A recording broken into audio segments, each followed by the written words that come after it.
बिस्मिल्लाहिर्रहमानिर्रहीम। अस्सलाम वालेकुम नाज़रीन, आप देख रहे हैं राइस टुडे और मैं हूं मंसूर आज़म काजी। नाज़रीन, सेनेट इलेक्शन हुए जिसमें आपको पता है सादिक संजरानी जो हुकूमती उम्मीदवार थे 48 वोट डले, यूसुफ रज़ा गिलानी को 42 वोट डले, 7 वोट रिजेक्ट हुए और एक हमारे ऐसे सैनेटर थे जिन्होंने दोनों को वोट डालने की कोशिश की और उनका ख्याल था कि दोनों को खुश रखा जाए। खैर उनका जो वोट था वो रिजेक्ट हो गया। दूसरी तरफ डिप्टी चेयरमैन सेनेट के लिए मिर्ज़ा मोहम्मद आफरीदी साहब को 54 वोट डले और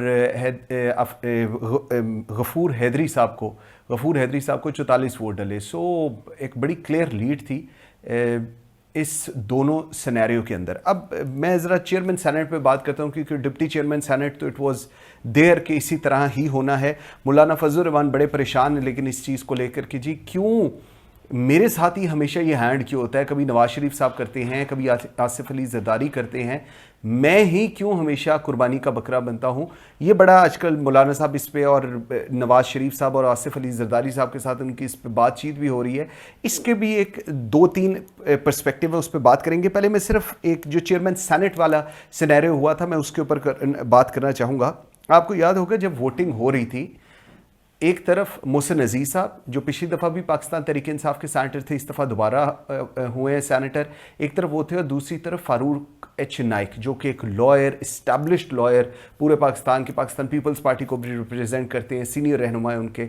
सवाल ये है कि जब आपने पहला केस, आपके पास पहला वोट आया जिसके ऊपर आर्गूमेंट हुआ, तो आपने उस आर्गूमेंट को क्यों लेट गो करने दिया। आज आप लोग कोर्ट्स में जा रहे हैं, कोर्ट्स के अंदर जाके क्या उसका फैसला होगा, कितनी देर में फैसला होगा, ये एक अब इट्स लॉन्ग डिस्कशन है क्योंकि हमने देखा है जब भी इलेक्शंस की ऐसी चीज़ें जाती हैं वो it's lengthy discussions. But at that moment time I would say अगर शेरी रहमान भी होती, Sherry Rehman would be there instead of Farooq H Naek, she would have pleaded the case properly. लेकिन ये केस प्रॉपरली प्लीड नहीं हुआ। So number 1 point, why Farooq H Naek did not plead the case. एक ये सवाल है जो मेरे ख्याल में पाकिस्तान पीपल्स पार्टी, आसिफ अली जरदारी, बिलावल भुट्टो जरदारी को फारूक एच नाइक से पूछना चाहिए। प्रेशर वहां पर जो भी सिनेरियो था, अपर हैंड उस वक्त ऑपोजिशन का था ना कि हुकूमत का था क्योंकि उससे पहले कैमराज निकल आए हुए थे। लेकिन क्यों नहीं प्लीड किया गया और क्यों 1, 2, 3, 4 इस तरह करके सारे वोट के ऊपर कॉम्प्रोमाइज किया गया और अब कोर्ट में जा रहे हैं। नंबर 1, इसके ऊपर क्या होगा इसको हम आपको फर्दर बताते रहेंगे। दूसरी चीज़, वो 7 लोग कौन थे?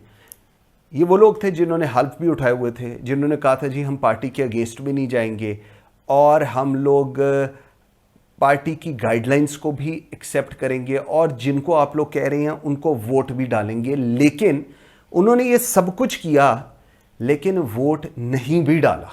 अब मैं आपको इसकी एक चीज़ बताता हूँ, कोर्ट के अंदर तो जो इन्होंने प्रूव करना है वो तो करते रहेंगे। अगर आप हेयरिंग सुने सुबह जब ये हुआ था तो जो प्रिजाइडिंग ऑफिसर थे उन्होंने बड़ा कैटेगोरिकली, जिनका ताल्लुक GDA से थे, जिनके ऊपर इस वक्त बड़ी अपोजिशन की तरफ से बुरा भला कहा जा रहा है, उन्होंने कैटेगोरिकली कहा था नाम के सामने स्टैंप करनी है। मैं सिर्फ पहले आपकी सेक्रेटरी इलेक्शन कमीशन से क्या बात हुई, जस्ट फॉर इंफॉर्मेशन ज़रूर चेक करें सेक्रेटरी इलेक्शन कमीशन किस फेडरल मिनिस्टर का रिश्तेदार है। मैं सिर्फ गाइडलाइंस दे सकता हूं, इससे ज़्यादा मैं नहीं कुछ कहूँगा। किस फेडरल मिनिस्टर का वो रिश्तेदार है आपको खुद चीज़ें पता चल जाएंगी। मैं एक और इसका ट्रिगरिंग पॉइंट दे देता हूँ। उन फेडरल मिनिस्टर ने कहा था कि इस दफ़ा हम वो सब कुछ करेंगे जो अपोजिशन ने पार्लियामेंट के अंदर किया था। तो ये आपको काफ़ी क्लियर हो जाएगा कि ये किस फेडरल मिनिस्टर ने कहा था। सो ये बड़ा कैटेगोरिकली ये चीज़ बताई गई थी। Senate of Pakistan is considered to be the brain of Pakistan.